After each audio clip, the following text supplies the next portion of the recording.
Pendekatan legalistik adalah pendekatan yang menekankan adanya pengakuan atas suatu pekerjaan dari pemerintah atau suatu negara. Jadi, pekerjaan bisa dikatakan profesi apabila dia dilindungi oleh undang-undang atau produk hukum yang dibuat oleh pemerintahan di suatu negara. Adapun tahap-tahap yang harus dilalui agar pekerjaan itu bisa dikatakan profesi, itu dia harus melalui 3 tahap. Tahap yang pertama adalah tahap registrasi. Pada tahap ini, dia terlebih dahulu harus meregistrasikan rencananya kepada kantor registrasi milik negara. Kemudian tahap kedua adalah tahap sertifikat. Jika penelitian atau persyaratan yang telah dia berikan itu memenuhi syarat, otomatis dia akan mendapatkan pengakuan dari pemerintah atas kemampuan dan keterampilan yang dimilikinya. Kemudian tahap yang ketiga adalah tahap lisensi. Jika dia sudah mendapatkan sertifikat dari pemerintah atas pengakuan tentang kemampuan dan keterampilan yang dia miliki, dia akan mendapatkan izin dari pemerintah untuk mempraktikkan kemampuan dan keterampilannya di dunia luar. Terima kasih.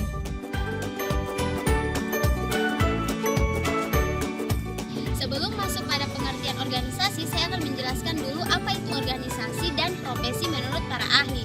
Menurut Chester Bernard, organisasi adalah suatu sistem kerjasama yang dilakukan 2 orang atau lebih. Kemudian pengertian profesi menurut Dedi Supriyadi, profesi adalah pekerja atau jabatan yang dituntut suatu keahlian, tanggung jawab, serta kebersamaan terhadap profesi. Kemudian kita masuk pada organisasi profesi. Organisasi profesi dapat diartikan sebagai organisasi yang anggotanya adalah para praktisi yang menerapkan diri mereka sebagai profesi dan bergabung bersama untuk melaksanakan fungsi-fungsi sosial yang tidak dapat dilaksanakan dalam kapasitas mereka sebagai individu.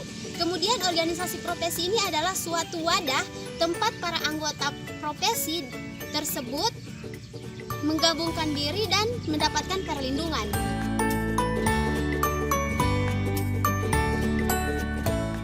Tadi saudara saya Nadila Salmin telah menjelaskan apa itu organisasi dan profesi menurut para ahli. Di sini saya akan menambahkan sedikit apa itu organisasi dan profesi serta guru.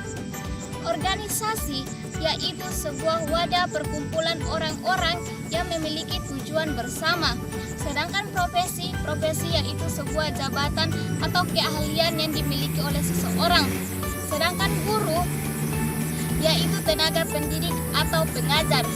Jadi dapat disimpulkan bahwa organisasi profesi guru yaitu sebuah wadah perkumpulan orang-orang yang mempunyai suatu keahlian dan keterampilan mendidik yang dipersiapkan melalui proses pendidikan dan latihan-latihan serta dilakukan dalam lembaga tertentu yang dapat dipertanggungjawabkan.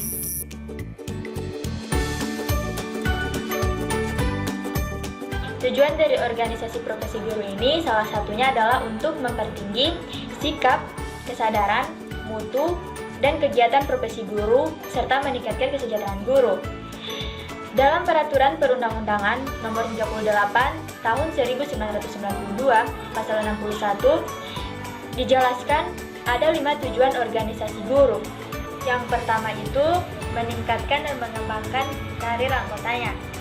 Tujuan yang pertama dari organisasi profesi guru ini adalah meningkatkan dan mengembangkan karir sesuai dengan bidang pekerjaan yang digeluti.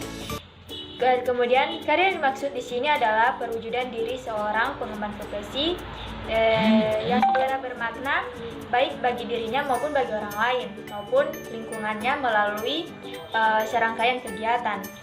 Tujuan dari organisasi profesi guru yang kedua yaitu meningkatkan dan mengembangkan kemampuan. Dalam hal ini, tujuan dari organisasi profesi guru ini untuk mewujudkan kompetensi kependidikan yang handal. Para pengemban profesi akan memiliki kekuatan moral untuk senantiasa meningkatkan kemampuannya. Tujuan yang ketiga dari organisasi profesi guru yaitu meningkatkan dan mengembangkan kewenangan. Ini bertujuan untuk menempatkan anggota suatu profesi sesuai dengan kemampuannya, supaya meningkatkan kemampuan kepada anggotanya melalui pendidikan dan latihan program. Pada poin keempat yaitu meningkatkan dan mengembangkan martabat anggota. Hal ini merupakan upaya agar Setiap anggota guru yang tergabung dalam suatu organisasi dapat terhindar dari perlakuan yang tidak manusiawi dari pihak lain. Seperti kita ketahui, perlakuan tidak manusiawi adalah perlakuan seperti tidak toleransi, tidak saling membantu, dan tidak adanya rasa simpati antara setiap anggota, dan tidak melakukan praktik pelecehan nilai-nilai kemanusiaan. Kemudian, poin kelima yaitu meningkatkan dan mengembangkan kesejahteraan anggota. Jadi, anggota profesi keguruan ini bertujuan untuk meningkatkan kesejahteraan lahir dan batin bagi setiap anggotanya. Baik, itulah sedikit penjelasan materi dari saya mengenai tujuan organisasi profesi guru. Sekian, wassalamualaikum warahmatullahi wabarakatuh.